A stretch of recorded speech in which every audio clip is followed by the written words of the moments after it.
মা মা, দেখো তোমার জামাই আমাকে নতুন কানের বানিয়ে দিয়েছে। কেমন হয়েছে বলো? কোথায় প্রিয়াঙ্কা, দেখি কানেরটা। হ্যাঁ, এই নাও, দেখো। বাহ, খুব সুন্দর হয়েছে তো। তা দাদাভাই নিশ্চয়ই তোমার ননদদের জন্যও কিনেছে। ও মা, ও কি কথা!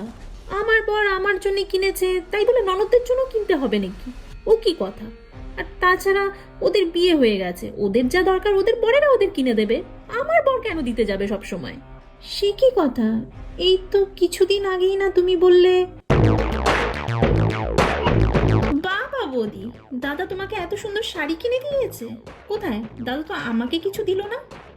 আসলে প্রিয়াঙ্কা, তোমার দাদার হাতটা না এখন খুব টান যাচ্ছে গো, তাই শুধু আমার জন্যই কিনে এনেছে। আসলে সামনেই তো বিবাহবার্ষিকী না, আর আগের বছর তো কিছুই দিতে পারেনি, তাই এইবার একটু টাকা জমিয়েই কিনে দিয়েছে। ও বাবা, আমার কথা উঠলেই দাদার হাত টান হয়ে যায়। ভালোই ভালোই, সবই বুঝলাম। এখন আর আমার দাদার টাকার উপর আমার কোনো অধিকার নেই। দাদারা বোনেদের কেন দেবে না, কেন দেখবে না? অবশ্যই দেবে, অবশ্যই দেখবে, কিন্তু তারও তো পার্সোনাল লাইফ আছে। সব কিছুতে অধিকার খাটানোটা মোটেই উচিত নয়।